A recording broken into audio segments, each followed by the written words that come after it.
Depois dessa harmonização, estamos todos em paz, serenos, tranquilos, não é isso? Apacentamos os nossos corações, as nossas mentes, né? Para iniciarmos mais uma reunião. Sob as bênçãos de Jesus, sob a proteção do nosso querido Bezerra. Hoje um grupinho mais reduzido, né? Porque nós espíritas somos muito sensíveis, né? Se faz muito calor, a gente não pode ir. Se faz muito frio, também não vai. Se chove, fica difícil. E assim sucessivamente, né? Mas vamos caminhando, né? Vamos caminhando. Tudo bem. Se estiver muito frio, a gente providencia um aquecedor, né? Porque o calor já resolvemos o problema. Agora, o frio, teríamos que resolver, ter um aquecedor também, né? Mas deixando de lado as brincadeiras, vamos falar sério, né? Afinal de contas, estar aqui é um privilégio, né? Que poucos têm, muitos gostariam, muitos precisariam, mas poucos ainda têm. E aí, então, nós vamos desligar o celular, né? Para que possamos nos conectar tão somente espiritualmente, através do nosso pensamento, neste grande banquete que Jesus reservou para todos nós na noite de hoje. E eu posso dizer a vocês que será, como sempre, mas hoje com uma pitada especial, um grande banquete. Nós estamos no mês de maio, mês das mães, o mês de Maria, né? Que é a nossa mãe maior, a mãe de Jesus. E nós não poderíamos deixar passar esse mês sem falarmos de Maria. Não vou dizer fazer homenagem a ela, porque ela não precisa da nossa homenagem, né? Mas é a nossa gratidão, é o nosso gesto de filho para uma mãe maior, né? A gente vai falar na noite de hoje sobre Maria.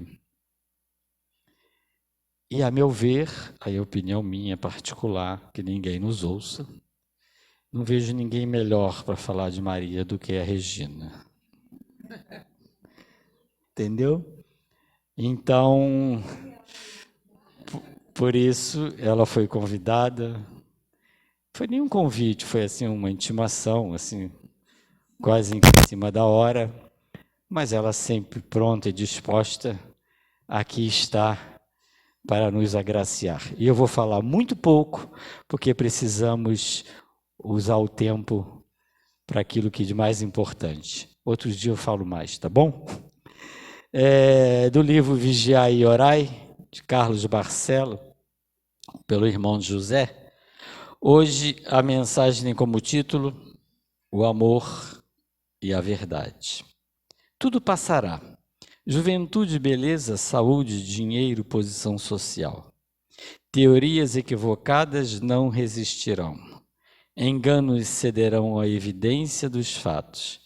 A injustiça não prevalecerá.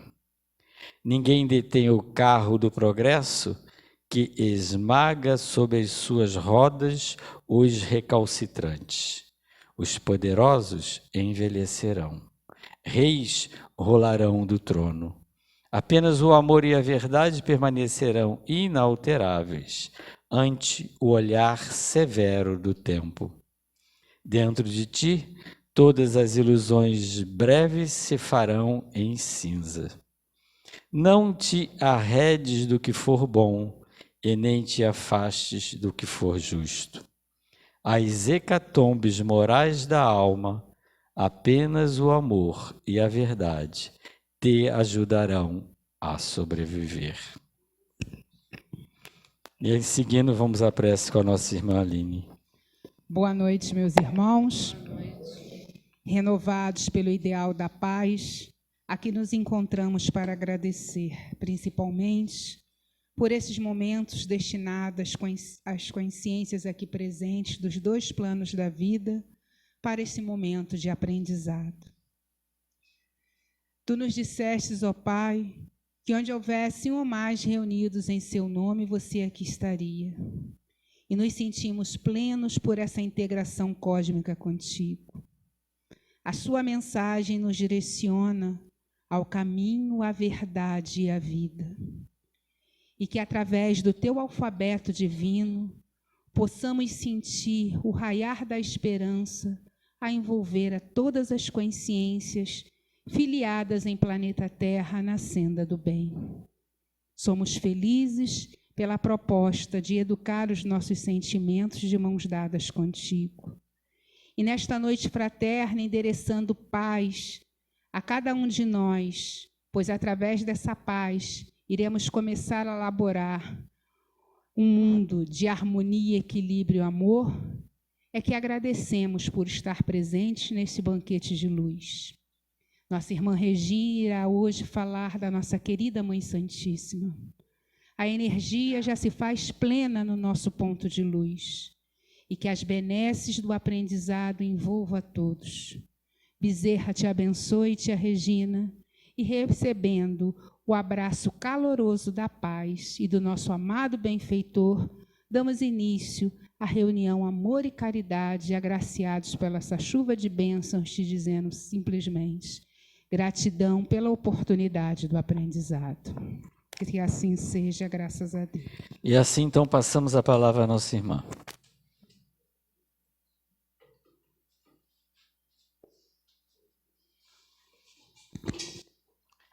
Boa noite, meus irmãos. Boa noite. Fazer palestra é sempre complicado e sempre difícil, mas falar de Mãe Santíssima é mais ainda. É uma responsabilidade, assim, imensa, né? Porque falar de Mãe Santíssima, e nós vamos entender quase lá no finalzinho, porque ela recebeu esse título, né, de Mãe Santíssima, é falar sobre alguém que está sempre junto de nós.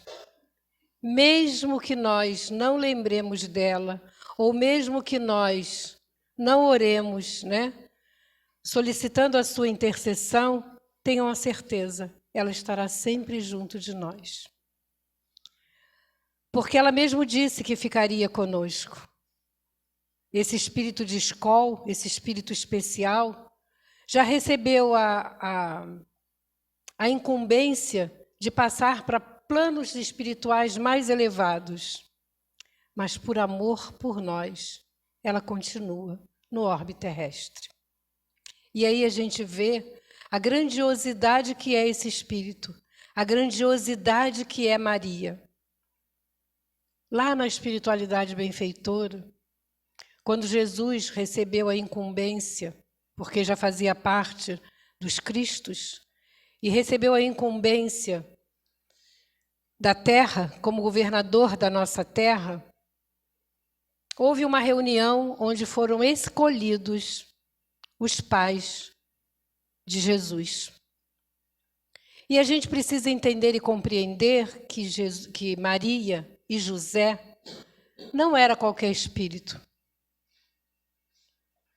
Nós ainda não temos, e talvez durante muito tempo ainda, não teremos a condição de receber no nosso ventre um espírito da grandeza que é Jesus.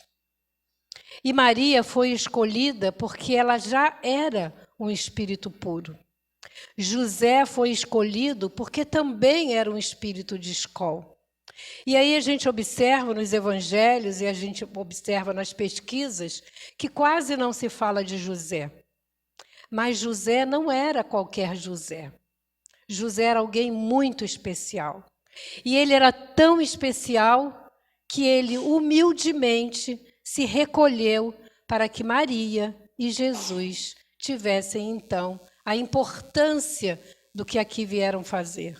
Os dois vieram ao nosso planeta trazer o amor, a união, a paz. E ela, como mãe, o tempo inteiro esteve ao lado de Jesus. Mesmo que a gente não observe nos evangelhos as passagens de Maria. E aí a gente verifica que são poucas as passagens onde se fala de Maria. Nós vamos ver a passagem nos evangelhos da Anunciação, nós vamos ver no evangelho a passagem quando Gabriel, né, fala que ela receberia o mestre, né, receberia o Senhor. Nós vamos ver a passagem que ela conversa com Isabel, quando ela e Isabel têm consciência da grande responsabilidade que receberam, ela, João Batista, Elias e Maria, Jesus. E depois nas bodas de Canaã. E mais tarde, bem mais tarde, nós vamos ver lá no Evangelho, mas não é ela que fala, é João que fala por ela, lá no Gólgota, quando ela entrega ao filho a crucificação. E aí a gente vê, e a gente vai vendo, e aqui eu vou para onde? E aí a gente vai vendo aspectos históricos e espirituais. Quem era essa mulher Maria? Né? Um espírito puro, modelo. Ela é o guia da humanidade. E ela, como esse guia da humanidade, ela recebe quem? O Redentor dos homens. E quem é o Redentor dos homens? O nosso Mestre Jesus. Ela carinhosamente aceita receber, né, essa incumbência maior de todos nós, que é a representação do amor maternal para a humanidade. E aí a gente pensa em cada uma de nós, e os homens nesse momento me perdoem, mas também já foram mulheres em outras oportunidades, mas eu me dirigindo mais nesse momento às mulheres. Quando você recebe a notícia de que você vai ser mãe, tudo na mulher se transforma, tudo. Porque ela ali vai receber alguém muito especial ao seu coração. Vai receber alguém que ela vai precisar, durante toda a trajetória, abraçar, acarinhar, acalentar, dar a direção, mostrar como é que precisa seguir. Porque ela, a mãe, ela é sempre a responsável por essa parte mais melindrosa, mais carinhosa, mais afetiva. E aí a gente vai observar que somente um ser angélico, um ser especial da envergadura que era Maria, poderia receber a missão de receber o governador do nosso planeta, o Cristo, aquele que já tinha uma condição espiritual superior a todos nós. E nós vemos lá no Livro dos Espíritos, quando Kardec pergunta a espiritualidade, qual o espírito mais puro que já veio ao nosso globo, né, terrestre, à nossa terra, e a espiritualidade responde: o espírito mais puro que já habitou a terra é Jesus. E aí nós vamos observar, durante todo esse trajeto, né, que houve um tempo, né, em que Maria e Cristo, Maria e Jesus, né, pelas forças divinas, eles estavam protegidos por um homem. E quem era esse homem? Esse homem era José. Né? Nós temos lá no livro Levantar e Seguir, pelo nosso irmão Emmanuel, né? Que ele diz lá: da mesma forma, José da Galileia foi um homem tão profundamente espiritual que o seu vulto sublime escapa às análises limitadas dos estudiosos humanos. E aí a gente observa que José, quando ele recebe da espiritualidade amiga e benfeitora através do Espírito, através do anjo Gabriel, ele em momento nenhum ele discute, em momento nenhum ele, vamos dizer assim, ele duvida, né? Porque a gente vai observar que o marido de Isabel, Zacarias, que era um doutor também da lei, era um estudioso, quando o mesmo Espírito Gabriel aparece para ele, ele duvida. Primeiro porque ele era velho e segundo porque Isabel era velha. Só que assim, a gente pesquisando, sabe o que era velho naquela época? 30 anos. Então eles não eram velhos. E ele duvida de Gabriel. E por ele duvidar de Gabriel, Gabriel diz para ele: você vai ficar mudo até ele nascer. Quando ele nascer, você então voltará a falar. E aí a gente vê a diferença entre o homem e a mulher Maria. Quando o anjo Gabriel diz a Maria que ela vai receber Jesus, né, que ela vai receber alguém muito especial, o que ela diz? seja feita a vossa vontade. E aí a gente vê a grandiosidade que já era esse Espírito. Ela já estava preparada para isso. Mesmo que tenhamos o véu do esquecimento, lá no interior ela sabia da grande missão que ela receberia, que seria Jesus. E aí a gente vê, né? Jesus caminha com Maria, Jesus fica junto de Maria para receber Jesus, o tempo todo eles estão juntos, né? Durante toda essa trajetória, em momento nenhum, José abandona Maria. Mas em momento também nenhum ele aparece. Ele fica sempre na retaguarda, sempre ali próximo para auxiliar, para ajudar, para permanecer junto de Jesus. E aí a gente vê, né, na passagem, após a apresentação de Jesus aos doutores do templo, Isabel, mãe de João, visita a prima Maria de Nazaré. Porque o que acontecia? Naquela época, era necessário até o 7º dia do nascimento, você levar o primogênito, principalmente se fosse homem, levar ao templo para a apresentação. E Maria leva Jesus para ser apresentado no templo, como Isabel também leva João para ser apresentado ao templo. E aí, a partir daí, é como se ele já fizesse parte daquela vamos dizer assim, daquela congregação de doutores, né? de sacerdotes. É necessário que ele se apresente, até porque ele era um varão, ele era homem, e era necessário essa apresentação. E aí a gente verifica que as duas, né, trocam carinhosamente as ternas confidências maternais. Só que, espiritualmente, as duas sabiam que ambas tinham uma grande responsabilidade, porque João veio à frente de Jesus. João veio para mostrar para toda aquela comunidade ali que o Messias chegaria, que o Messias estava vindo. E aí a gente observa, né, nessa oportunidade ímpar, né, que Maria diz para Isabel: essas crianças trazem para a humanidade a luz divina de um caminho novo. E aí a gente observa que a partir do nascimento de Jesus, tudo começa a ser diferente. Apesar das cidades, apesar do império, apesar de tudo, Jesus veio trazer uma outra visão de mundo. Jesus veio trazer uma outra visão de reino.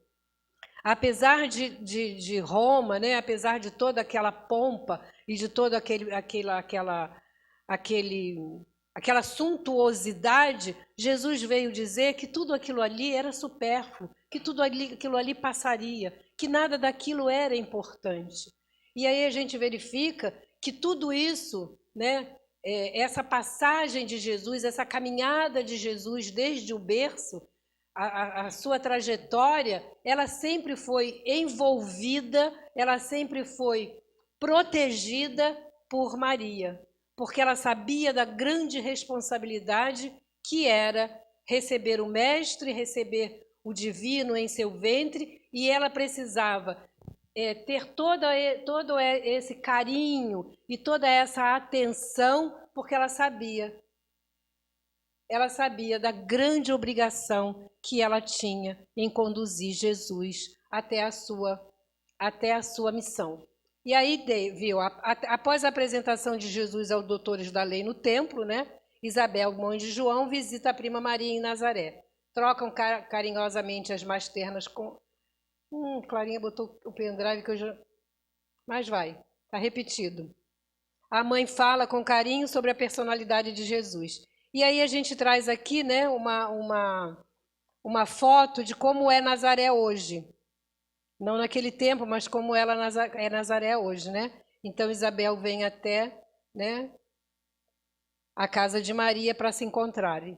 E aí o que acontece? Jesus cresce mais um pouco e Jesus vai até os doutores da lei. O que acontece? Eles estavam em viagem e aí era muito interessante. E isso acontece até os dias de hoje, né? Muitas vezes a mãe acha que o filho está com o pai, né? O pai está tomando conta do filho, e muitas vezes o filho acha que a mãe está tomando conta do filho. E foi exatamente isso que aconteceu. Como Jesus era menino, né? Era homem, normalmente o pai né, o conduzia. Mas só que assim, Maria nunca abandonava Jesus. Então, José achava que Jesus estava com Maria. E Maria achava que Jesus estava com José. Quando descobrem que Jesus não está acompanhando a caravana. E aí o que eles fazem? Os dois voltam para ver aonde estavam Jesus. E qual é a surpresa deles?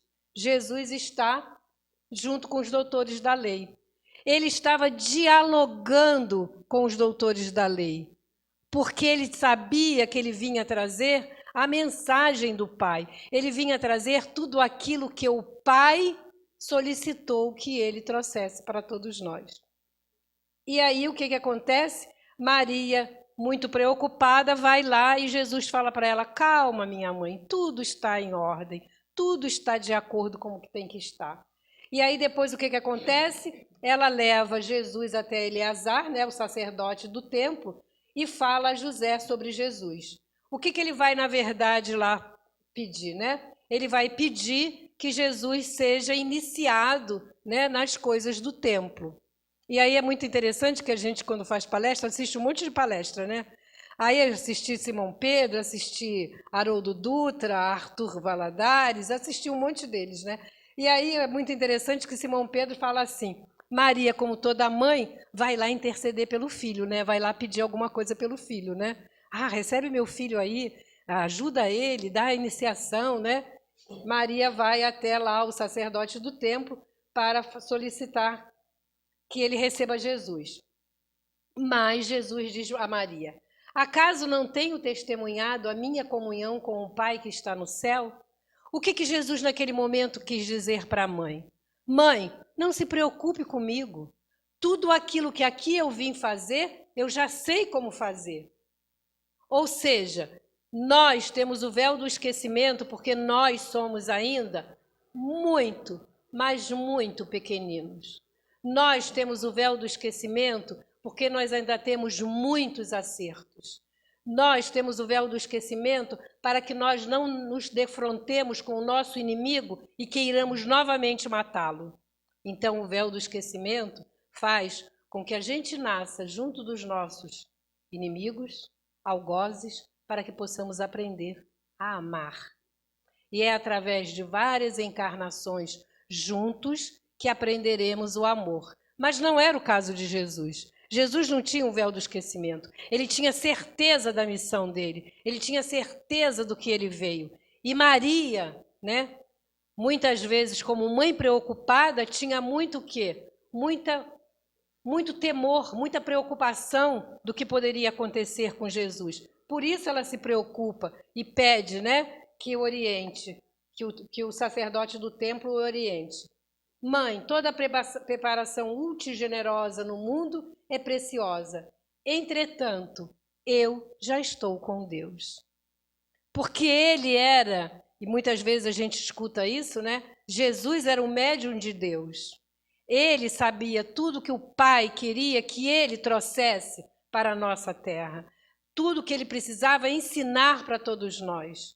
E ele veio humilde, simples, nasceu numa manjedoura, permaneceu numa casa simples, continuou, vamos dizer assim, todas as tarefas de uma vida simples. Em momento nenhum ele se preocupou com as coisas do mundo, porque ele não era do mundo. Nós é que nos preocupamos com os bens materiais, com as coisas do mundo, mas ele não se preocupava. E ela já compreendia isso, ela entendia isso. Só que ela queria sempre dar o melhor caminho para Jesus. E aí diz: meu Pai, porém, deseja de nós toda a exemplificação que seja boa. Por que Jesus permaneceu vivo entre nós até hoje? Porque tudo que Jesus disse, ele exemplificou. Muitas vezes, o que acontece conosco? Muitas vezes nós exigimos do outro, mas nós não fazemos. E se você não faz, como eu vou seguir se eu não tenho esse exemplo? Para que o outro siga, para que um filho siga, eu preciso de exemplificar. Se eu não quero que ele faça, eu não posso fazer. Eu preciso ser sempre o exemplo. E é exatamente isso que sempre Jesus foi para todos nós. Porque ele fazia aquilo que o pai desejava. Eu escolherei a escola melhor. Ele não queria ir lá para o templo, lá junto com os doutores da lei, junto com os sacerdotes. E olha só que lição ele dá para todos nós e como isso é importante. E no mesmo dia solicitou a José que o admitisse na oficina. Maria, ele quis ensinar que a melhor escola para Deus é a do lar e do esforço próprio. A gente encontra essa passagem no livro Boa Nova de Humberto de Campos. E aí a gente vai observar que ele quis mostrar o quê? Que é no lar que a gente aprende o primeiro caminho. É no lar, onde é o cadinho de aprendizado, que nós temos as primeiras lições. É no lar que a gente tem a educação. E hoje, lamentavelmente, a gente vê que as crianças e os jovens estão muito perdidos, né? Porque pai trabalha de 7 da manhã às 7 da noite, joga o filho na escola e quer que o professor dê educação. A escola não é para a educação. Educação moral é no lar.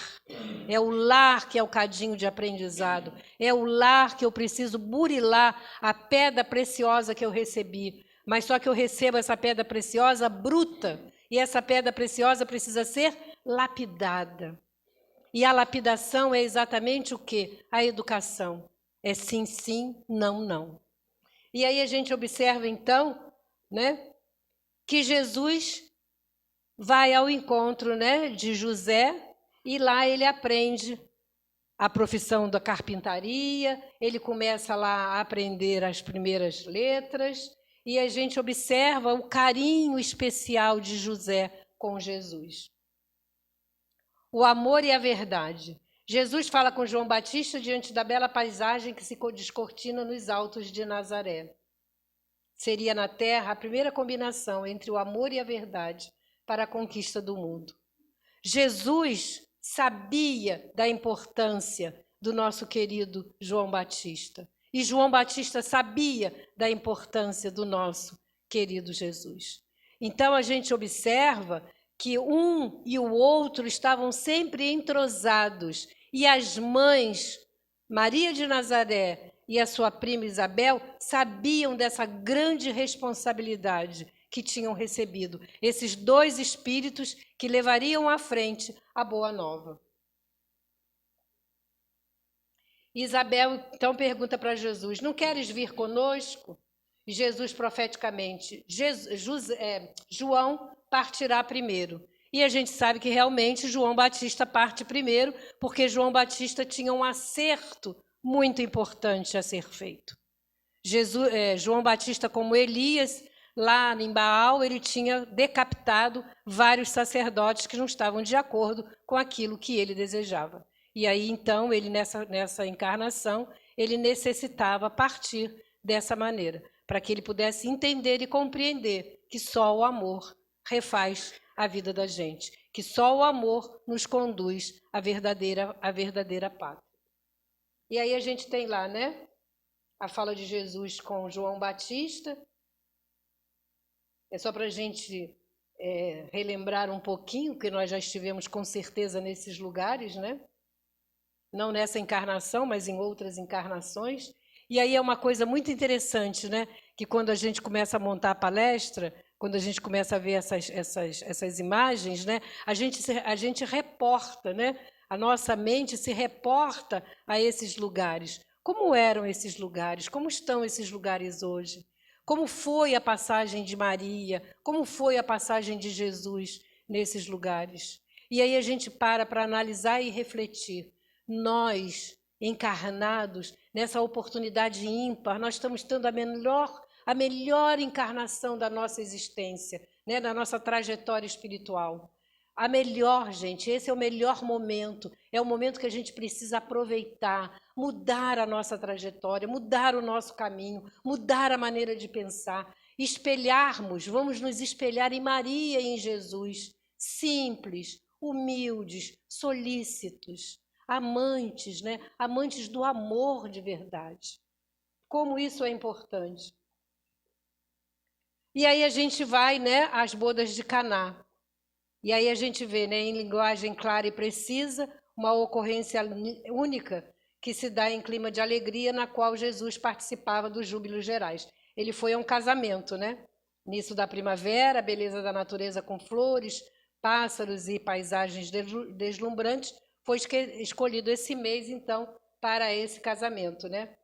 E aí tem lá a aldeia, né, Caná, como chamava, Kefliquema, entre as águas dos Bosques, 10 quilômetros do norte de Nazaré. Aí são só para a gente ter uma noção do né, de como acontecia lá. Ao longe do Mar da Galileia e o Monte Hermon. E aí a gente vê lá, e não sei se dá para vocês verem, lá Cafarnaum, Betsaida, né, toda a trajetória por onde Jesus andou. O Mar da Galileia, onde Jesus e Maria. Monte Hermon, onde nasce o Rio Jordão. Trilhas antigas, né? Cafarnaum, Nazaré, ao norte do Tabor. Essas fotos são atuais, viu, gente?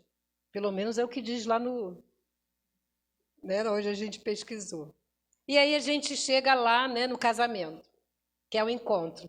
Jesus saíra de Nazaré há 2 meses. João Batista de Betábara, Cafarnaum, Betsaida pelo deserto e os primeiros discípulos. É quando Jesus começa, né, o seu messianato. É quando Jesus começa, na verdade, né, a andar por todas aquelas cidadezinhas e é onde ele começa, né, a encontrar os seus discípulos. E lembremos, todos homens simples, todos homens do povo, né? Mesmo aquele que era o cobrador de impostos era também um homem do povo. E aí Maria se encontrava em Caná e Jesus vai com Filipe e Natanael. A Maria não tinha ido com Jesus, lá na festa eles se encontram, né? Nas bodas eles se encontram. Ele abraçou com inaudita ternura, ela com afeto desmedido, felicidade da mãe saudosa, do filho que afagaria. E aí ali eles se encontram, ela o abraça, ele o abraça, né? O carinho e o amor de Maria sempre. Aí eu quero fazer um parênteses, né? Nós temos alguns irmãos de outras descendências religiosas, e aqui não vai crítica, por favor, não vai crítica, mas só vai assim um lamento dolorido, um lamento doído, né? Porque nós temos irmãos que dizem que Maria não significa nada, foi apenas uma mulher. E eu digo para vocês, eu, Regina, eu acho que eu vou ter milhões e milhões de reencarnações e não vou ter essa envergadura moral para receber um espírito de luz. Então, Maria não era qualquer mulher. Quando Jesus fala no meio que ele estava lá pregando, e chega Maria, né, e seus irmãos, e a gente pode ter como irmãos todos nós, porque todos nós somos irmãos, porque durante todo o período que eu fiz a pesquisa, eu não encontrei em lugar nenhum que Maria tinha tido outros filhos, não encontrei, né? Há suposições. Então eu, Regina, interpreto dessa seguinte maneira: Maria e os irmãos eram irmãos como nós, pessoas que foram junto com ela, né? E Jesus ali diz, né, quando ele estava ali pregando, ele diz: onde está minha mãe e meus irmãos? Minha mãe e meus irmãos são todos que fazem a vontade do meu Pai. Jesus ali, em momento nenhum, desprezou Maria. Em momento nenhum. Jesus, naquele momento, quis mostrar para todos nós, até hoje, que Maria e os irmãos somos todos nós, é a humanidade inteira. Que Maria, a Mãe Santíssima, estava ali também como irmã dele, porque somos irmãos no universo. É claro que a gente tem uns irmãos mais inteligentes e outros um pouquinho menos inteligentes. Por quê? Porque estamos todos numa trajetória, estamos todos numa caminhada. Mas todos nós, um dia, como diz a Bizá, seremos anjos, não é isso? E aí, então, ele recebe lá, ele encontra Maria nessa festa. E aí, na verdade, entre eles a comunhão profunda com Deus se faz espontânea, né? Eles se amavam de verdade. Maria amava incondicionalmente Jesus. E aí a gente observa, né? E a gente observa que ele já estava percebendo e sentindo, né, os caminhos ásperos que ele estava trilhando.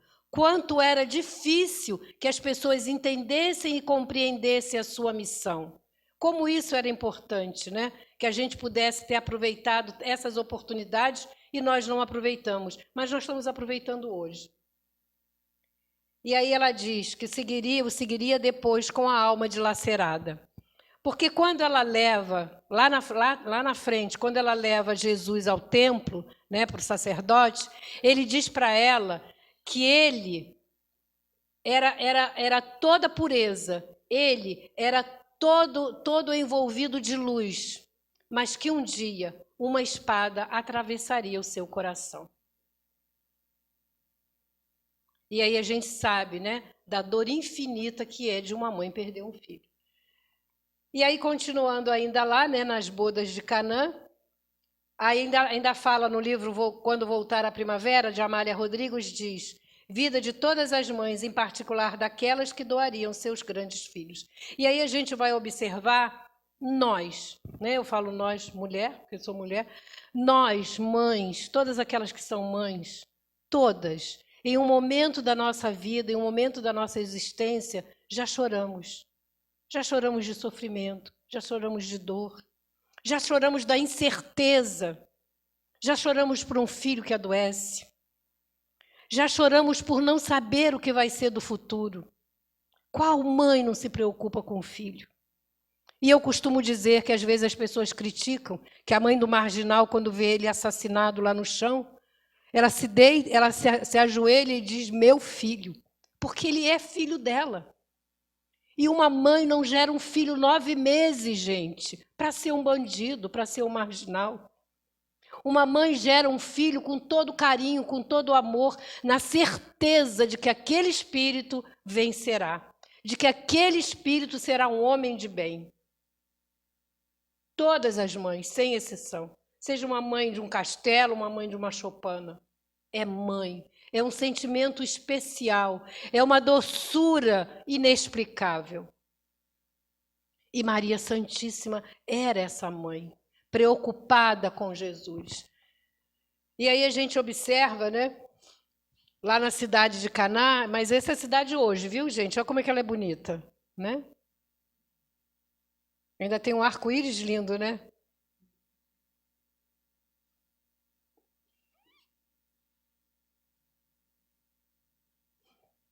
Aí é muito interessante, né? Em vários lugares lá que eu pesquisei, as festas nupciais nessa época levavam de 3 a 8 dias. Misericórdia, né? Haja comida, haja bebida, haja espaço para o povo dormir, né? Porque eu acho que o povo não ia para casa, devia de ficar lá na festa. Eu achei assim, 3 a 8 dias. A gente tem 4, 5 horas de festa, já está cansado, quer ir embora para casa? E aí, sim, essas festas nupciais levavam de 3 a 8 dias, rituais, muita alegria, com muitos convidados, músicos, bailarinos, comida farta, né? O vinho, havia 6 vasos de pedra de 80 a 120 litros cada, né? Aí a gente vai ver, gente do céu, era muita bebida, não era não? Jesus, ia ficar todo mundo embriagado. E aí, no transcorrer da festa, né, Maria vê que o vinho vai acabar. E Maria intercede junto a Jesus, que é a perene intercessora, né? Sublime mediadora, entre ele e as criaturas. De novo lá no livro Amália Rodrigues, né? Ela está sempre intercedendo por todos nós, né? E nesse momento não foi diferente, ela intercede, né, para que haja lá, né, o vinho lá para ser distribuído para todo mundo. Mas já estavam bebendo há 3 dias, né? Há 8 dias já devia, né? Chega, né? E aí, né? Ela vai e pede a Jesus, né, que interceda, né? E aí a gente vai ver que ali, né, nesse início, né, do messianato de Jesus, ele transforma, e a gente sabe, né, pelas escrituras, né, que ele transforma a água em vinho. E aí a gente para observar, né? A gente diz assim: ah, Jesus fazia milagre. Jesus não fazia milagre, mas Jesus manipulava fluido, né? Ele era médium, grã-médium de Deus. E com certeza o que aconteceu ali? Ali deve ter acontecido alguma coisa parecida com isso, né? Para que a gente possa entender e compreender que não existe milagre. Ou em outros textos eu encontrei, né, que eles tinham que essas como é que volta aqui? Esses jarros, né? Eles ficavam durante muito tempo com o vinho, durante muito tempo. Quem sabe se ele não jogou o vinho ali, ou jogou a água ali, misturou com um pouco do vinho que tinha, e o vinho ficou até mais saboroso do que aquele vinho que ficava velho lá, né? Que naquela época não tinha esses tonéis que tem hoje, né? De purificação do vinho. Então fica assim vários pensamentos a respeito de como foi isso, mas Jesus era Jesus e a gente sabe que ele podia muito bem, né, manipular os fluidos. E aí a gente vê lá que foi em Caná o marco inicial do seu ministério. É a cidade hoje, viu, gente?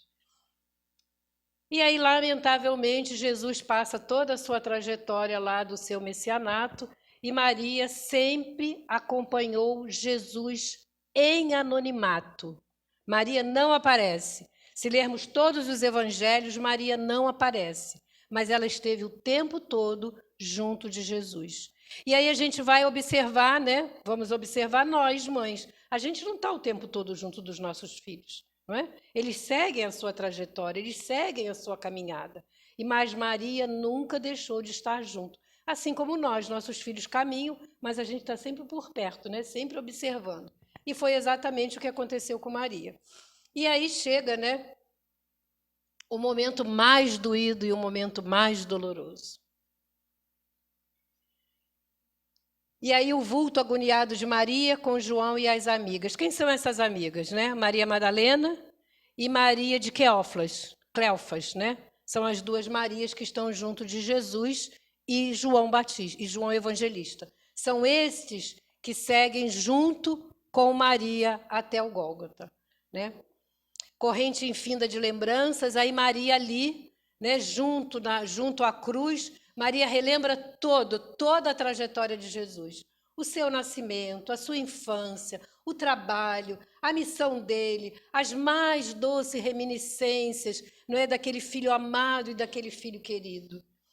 E aí João abraça o torturado coração maternal. E aí a gente encontra isso no livro Boa Nova do nosso Chico, né? Mãe, eis aí o teu filho, filho, eis aí a tua mãe. Amor universal como sublime coroamento da obra de Jesus.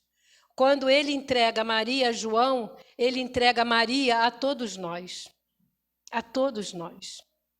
Ou seja, Jesus diz, né? Mãe, olha aí o teu filho, olha aí todos nós, olha por nós, intercede por nós, esteja junto de nós. E os discípulos dispersam-se. E aí a gente vai observar uma coisa bem interessante. Eram 12 apóstolos, né? Um trai, outro nega e 9 desaparecem. Só fica João Evangelista, o mais novo discípulo, o seu discípulo mais amado, aquele que ainda era jovem no aprendizado, jovem nesse messianato de Jesus. É ele que fica ao lado de Maria. E aí a gente vê aqui, né, o desespero de Maria ao ver o seu filho inocente em relação a tudo aquilo que estavam sendo, né, atribuído a eles, né? E aí a gente vê lá Maria com João e as amigas, que são as outras Marias. Mais uma vez Maria diz, né, faça-se aqui a sua serva, né, a vontade do Senhor, mais uma vez ao recebê-lo e agora, uma vez, percebendo a partida dele, né? E aí ele diz, mãe, eis aí o teu filho, filho, eis aí a tua mãe. Parte dolorosa, né? Muito dolorosa. E eu achei muito interessante, né, que nos estudos a gente vê que existe na espiritualidade, né, como existe aqui, toda vez a gente está sempre relembrando isso, né? Na espiritualidade também existe um local, né? Como se fosse uma biblioteca, que fala toda essa passagem de Jesus na Terra. Jesus conduzido à sepultura, a ressurreição de Jesus, que já aparece para Maria Madalena. Muita gente questiona, né, a importância de Maria de Nazaré, porque ele não apareceu para a mãe. Então, ela não era tão importante assim. Ele aparece para Maria Madalena, Maria de Magdala, né? E aí a gente para analisar por que ele aparece para Maria de Magdala. Porque Maria de Magdala era uma discípula de Jesus. E naquela época a gente vai entender e compreender que a mulher não tinha valor. A mulher era objeto. E a gente vê durante toda a trajetória de Maria, que Maria fica viúva, e a gente não sabe também quando é que José parte, mas pelas pesquisas, né, que fizeram, José parte quando Jesus ainda era adolescente. E Maria fica viúva. E naquela época, quando a mulher ficava viúva, ela tinha que casar imediatamente, para ela não ficar mal falada. E Maria não se casa. Maria permanece junto de Jesus.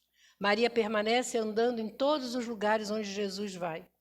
Gente, quem quer assistir um seriado que vocês vão ficar mais apaixonados ainda por Jesus e por Maria, assistam Maria Madalena. São 60 capítulos na Netflix. Assistam, vale a pena. Né? Vocês vão ficar apaixonados por Maria de Nazaré, Maria de Magdala. Então ele aparece para ela porque ela era mulher. E de todos os discípulos, ela foi a que mais amou Jesus. E aí a gente vê Código da Vinci, a gente vê aí uma série de coisas aí dizendo que Jesus, né, casou, teve filho, né? O homem, né, nós, seres humanos, ainda homem com H maiúsculo, nós ainda não conseguimos entender e compreender amor sem sexo. Ainda não entendemos isso. Não pode existir um amor entre um homem e uma mulher se não existir sexo, se não existir interesse sexual. E não é isso. Maria de Magdala, quando ela se apaixona por Jesus, ela se apaixona pela figura que era Jesus, pela sua integridade moral, pela luz que Jesus irradiava. Então ela foi escolhida, né? Quer dizer, foi escolhida, ela estava lá no momento, né, da sua aparição. E aí Maria se afasta de Jerusalém, Jesus, né, parte. João conduz Maria à casa de Maria Marcos, irmã de José Barnabé, a mãe do futuro evangelista Marcos. Ela fica lá nessa cidade, gloriosa notícia da ressurreição do Senhor, se alastra pela cidade. Ele aparecerá para Maria de Magdala, os ânimos se exaltaram, Maria sentiu a verdade nas palavras de Madalena, e Maria foi a primeira que acreditou em Madalena. Os discípulos não acreditaram nela, acharam que ela estava mentindo. E aconselhou Madalena a retornar a Cafarnaum. E aí Madalena retorna a Cafarnaum, porque os discípulos não quiseram que ela os acompanhasse, né, porque temiam por ela, né, porque ela era tida como mulher de má vida, então eles não queriam se comprometer com a companhia de Madalena, já que Jesus não estava mais. E aconselhou Madalena a retornar para Cafarnaum. Rogou a João que providenciasse sua viagem a Bataneia, que era a cidade onde tinham os seus familiares, na Cesareia de Filipe, onde passaria a residir com parentes, até que o querido apóstolo pudesse buscá-la. E aí a gente vê que João cumpre a promessa, no ano 48 depois de Cristo, vai a Bataneia e oferece a Maria, que recebeu com imensa satisfação o refúgio amoroso de sua proteção. Ai, relógio não anda. Viagem, Batira, Jerusalém, Cesareia e Éfeso, né? Essa é toda a trajetória que Maria faz até chegar em Éfeso, né? Éfeso é uma casinha que é doada, né, por um seguidor de Jesus, por um cristão. Casinha a 8 quilômetros ao sul de Éfeso, né, um promontório a 430 metros, né, que tem de lá a visão do mar Egeu. E João cultivar permanente lembrança de Jesus e onde ensinaram as verdades do Evangelho. Né? E João sai, então, a pregar o Evangelho, a contar tudo que ele sabia, e principalmente porque ele e Maria conversavam muito sobre as passagens de Jesus, sobre os ensinamentos de Jesus, sobre tudo que Jesus veio trazer. E aqui é Éfeso, né? Na época de Maria era assim, né? Eu achei estranho, né? Mas era assim, que pelo menos a gente encontra. O templo de Diana em Éfeso, o templo de hoje em ruínas, ainda existe lá em ruínas do anfiteatro, tudo isso em Éfeso, né? E o casario desenvolveu-se ao redor, né, um ponto de assembleias cristãs. Maria falava de Jesus e João comentava as verdades evangélicas, grandes fileiras de necessitados. E aí a gente vai entender e compreender por que, né, que nós chamamos Maria Santíssima, Mãe Santíssima. Esse leproso tem uma passagem no livro de Humberto de Campos, que ele fala que esse leproso ele foi intuído pela espiritualidade amiga e benfeitora, né, espiritualidade superior, que desse esse nome de Mãe Santíssima. Porque na espiritualidade ela já era Mãe Santíssima. Ela já era considerada Mãe Santíssima, né? E aí esse leproso, né, quando ele é acolhido por Maria, é recebido com todo carinho, com todo afeto, como ela recebia todos que batiam à sua porta. Na verdade, Mãe Santíssima fazia, sabe o quê? Atendimento fraterno. Né? Já vem de lá de trás o atendimento fraterno. Ela acolhia todos que passavam na sua casa, a todos que passavam na sua casa.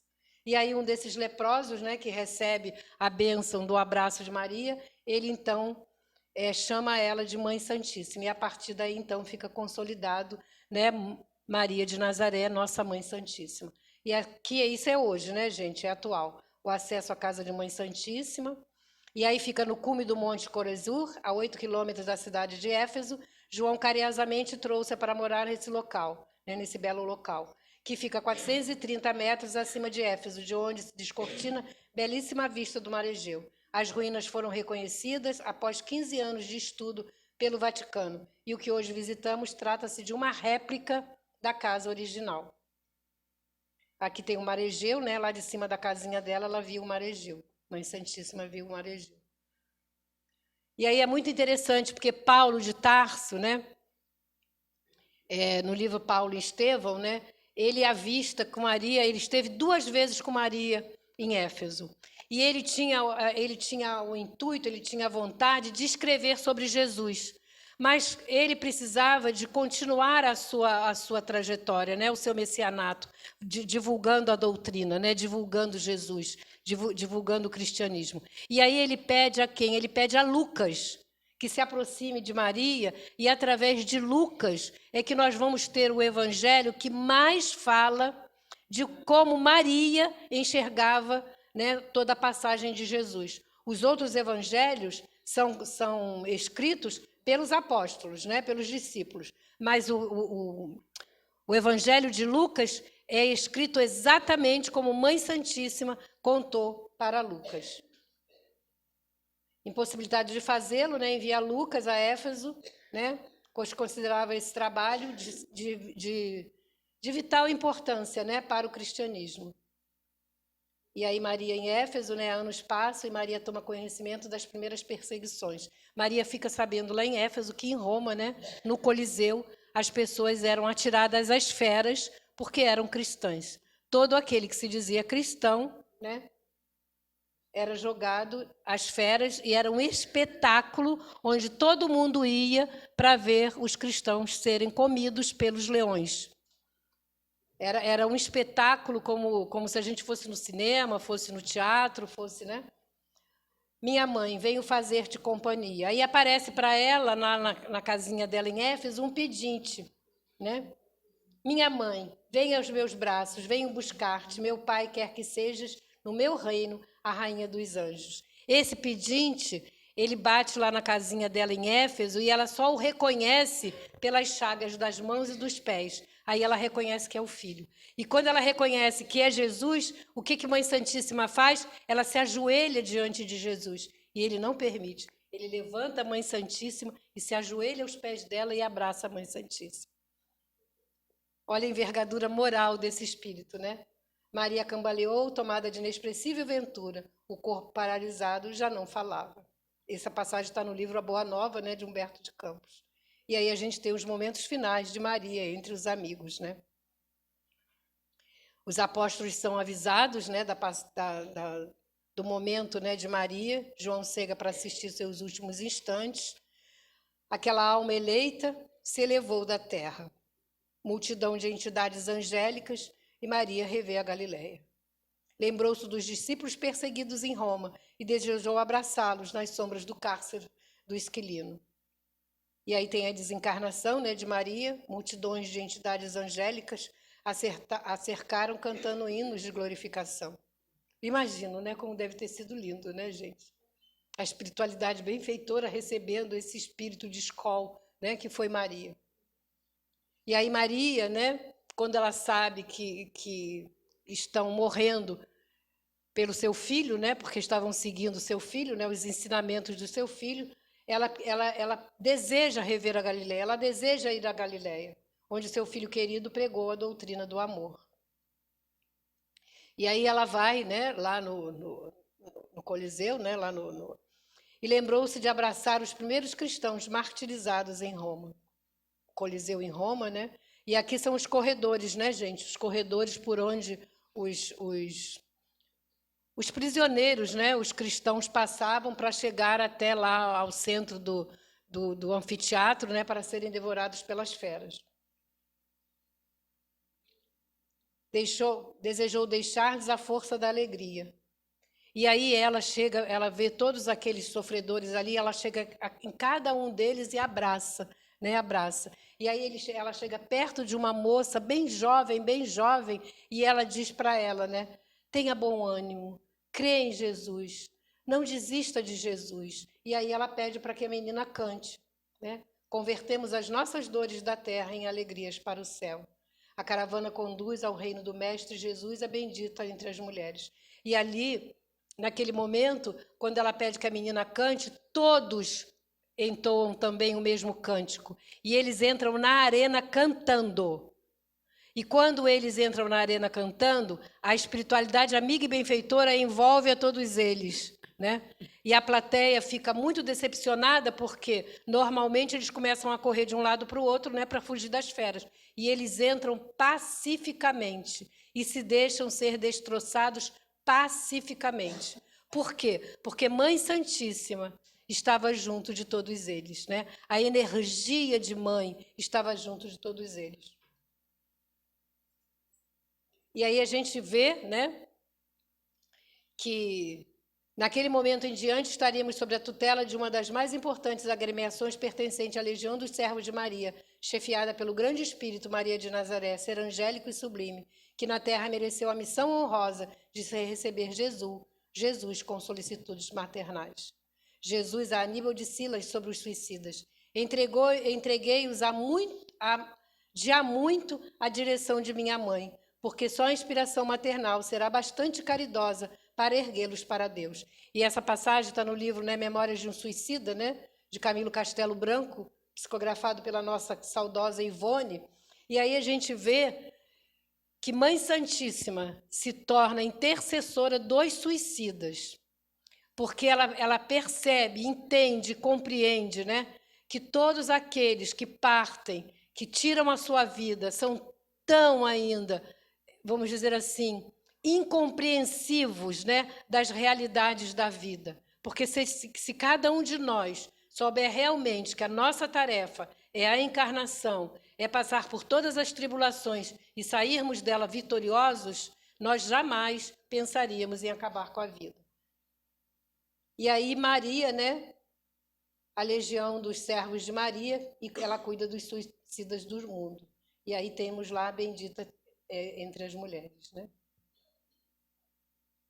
E aí a gente vai agora ver uma poesia que assim toca o coração de todos nós, porque diz assim: depois de muito tempo, sobre os quadros sombrios do Calvário, Judas, cego no além, errava solitário. Era triste a paisagem, o céu era nevoento. Cansado de remorso e sofrimento, sentara-se a chorar. Nisso, nobre mulher de planos superiores, nimbada de celestes esplendores, que ele não conseguia divisar, chega e afaga a cabeça do infeliz. Em seguida, num tom de carinho profundo, quase que em oração, ela diz: meu filho, por que choras? Acaso não sabeis? Replica o interpelado. Claramente agressivo, sou um morto e estou vivo. Matei-me e novamente estou de pé, sem consolo, sem lar, sem amor e sem fé. Não ouviste falar em Judas, o traidor? Sou eu que aniquilei a vida do Senhor. A princípio, julguei poder fazê-lo rei, mas apenas lhe impus sacrifício, martírio, sangue e cruz. E em flagelo e aflição, eis que a minha vida agora se reduz. Afastai-vos de mim. Deixai-me padecer neste inferno sem fim. Nada me pergunteis, retirai-vos, Senhora. Nada sabeis da mágoa que me agita. O assunto que lastimo é unicamente meu. No entanto, a dama calma respondeu: meu filho, sei que choras, sei que lutas, sei a dor que causa o remorso que escutas. Venho apenas falar-te que Deus é sempre amor em toda parte. E acrescentou serena: a bondade de Deus jamais condena. Venho por mãe a ti, buscando um filho amado. Sofre com paciência a dor e a prova. Terás em breve uma existência nova. Não te sintas sozinho ou desprezado. Judas interrompeu e bradou rude pasmo. Mãe, não venhais aqui com mentira e sarcasmo. Depois de me enforcar num galho de figueira para acordar na dor, sem mais poder fugir à vida verdadeira, fui procurar consolo e força de viver ao pé da pobre mãe que me forjara o ser. Ela me viu chorando e escutou meus lamentos, mas teve medo dos meus sofrimentos e expulsou-me a esconjuros, chamou-me monstro, por sinal. Disse que eu era unicamente o espírito do mal. Intimidou-me a terrível retrocesso, mandando que apressasse o meu regresso para a zona infernal de onde eu vinha. Ah, detesto lembrar a horrível mãe que eu tinha. Não faleis de mães, não me faleis de amor, sou apenas um monstro sofredor. Ainda assim, disse a dama docemente, por mais recuses, não me altero. Amo-te, filho meu, amo-te e quero ver-te de novo à vida. Maravilhosamente revestida de paz e luz, de fé e elevação, virás comigo à terra. Perderás pouco a pouco o ânimo violento, terás o coração nas águas de bendito esquecimento, numa existência de esperança. Levar-te-ei comigo a remanso abrigo, dar-te-ei outra mãe. Ai, Senhor, como mexe aqui, quem sabe mexer nesse troço. Ai, logo no finalzinho. É para dar uma pausa, porque eu estava muito angustiada.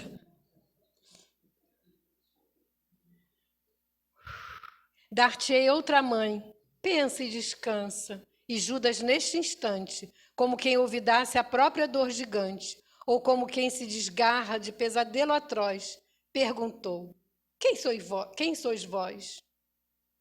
Que me falais assim, sabendo-me traidor? Sois divina mulher, irradiando amor, ou anjo celestial de quem presinto a luz? No entanto, ela fita-o frente a frente e respondeu simplesmente, meu filho, eu sou a mãe de Jesus. E assim, meus irmãos, a gente termina tendo a certeza de que Mãe Santíssima continua junto de cada um de nós, na nossa alegria e na nossa tristeza. Tenhais a certeza de que jamais seremos desamparados pelo amor celestial de nossa Mãe Santíssima. E assim seja.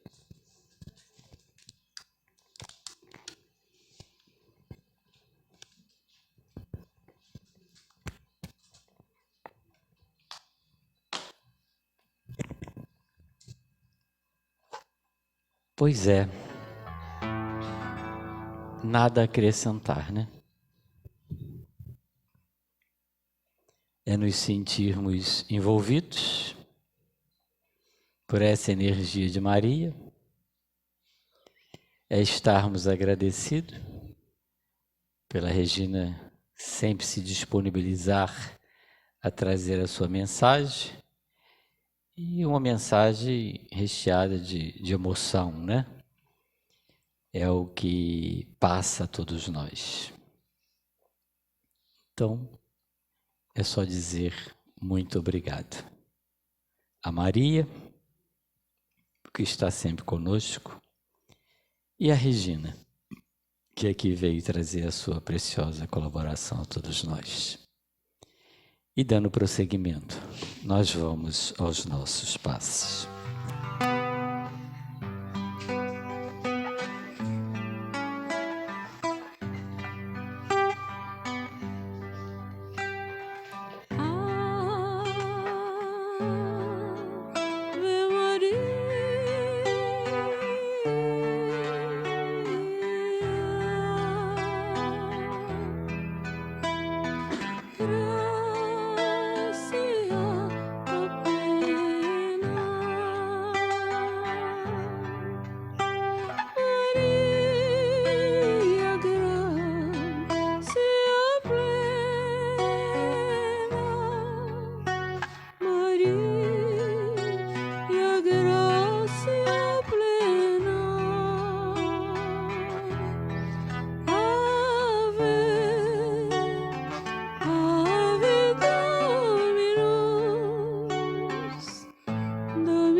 Amado Mestre Jesus,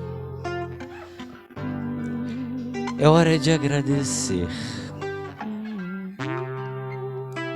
e a Ti enviamos toda a nossa gratidão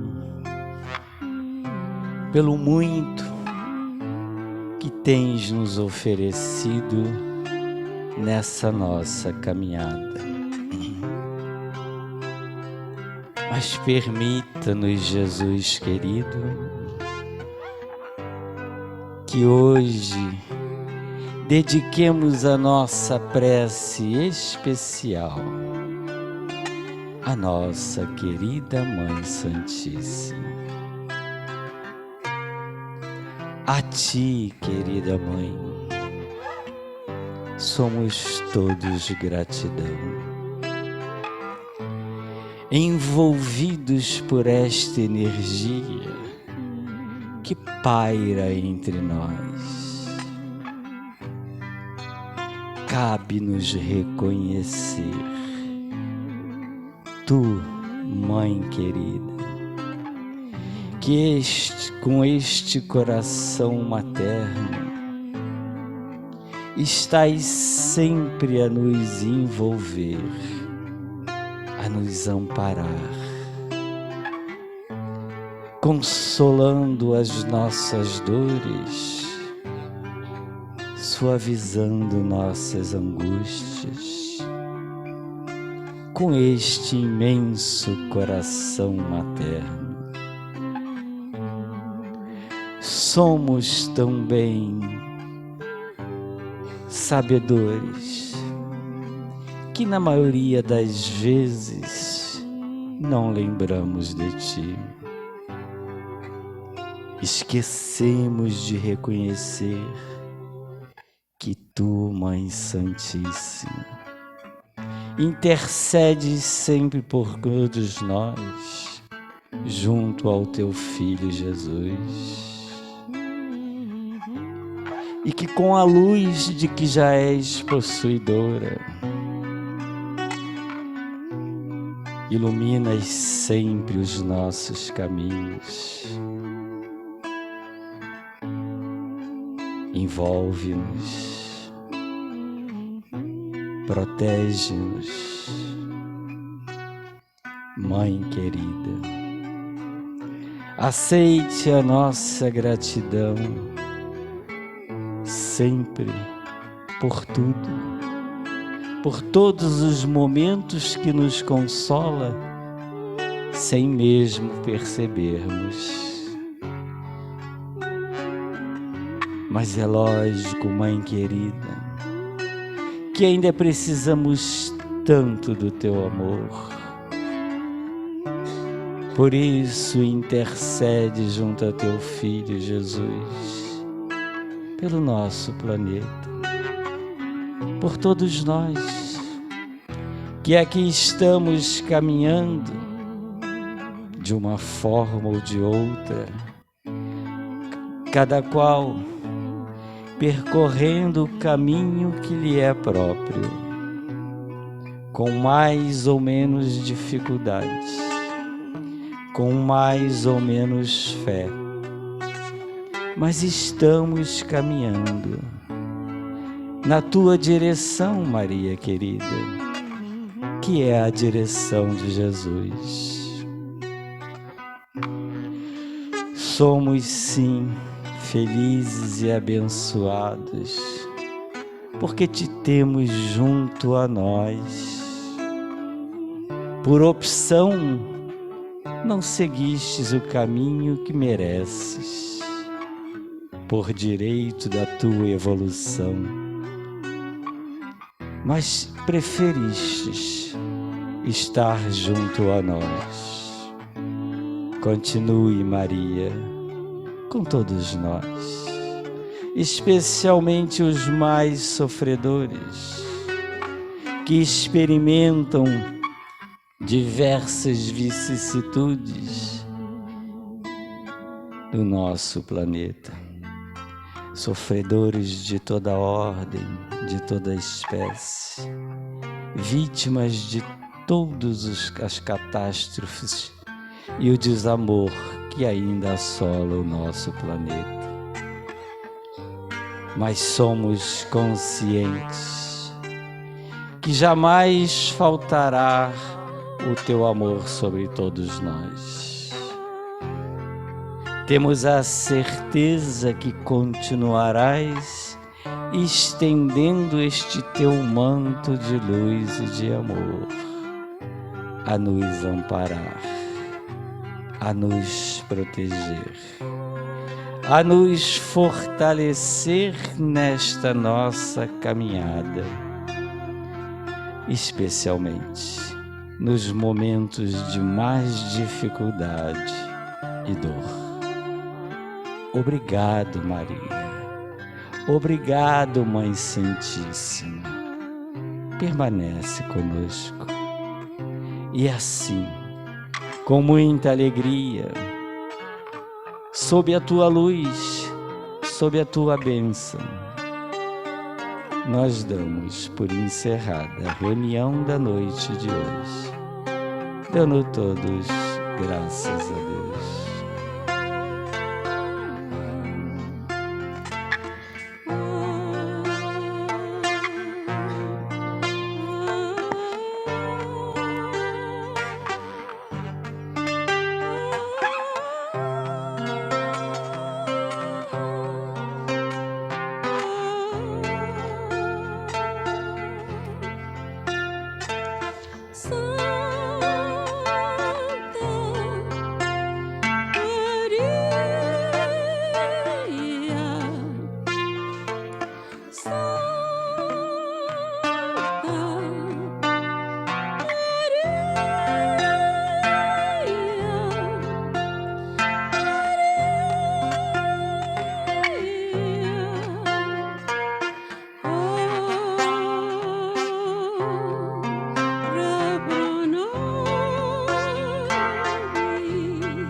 Obrigado, Bisa.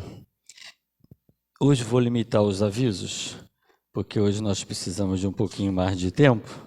Lembrar aos trabalhadores que assim que terminar permaneçam no salão para a nossa reunião que estava prevista.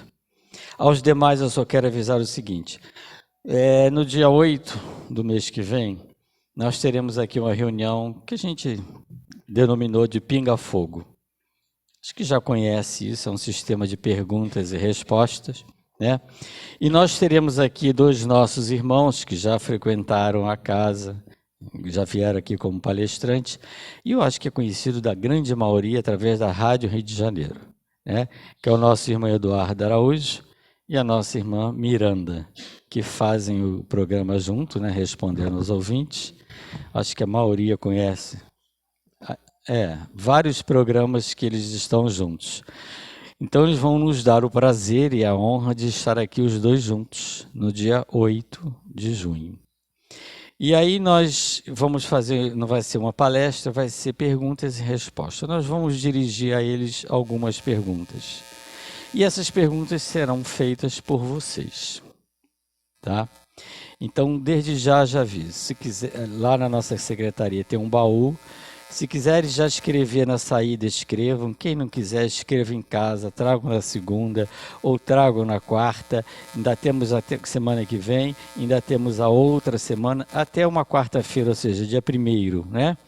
Antes, tragam as perguntas. Procurem ser, não fazem nenhum, né?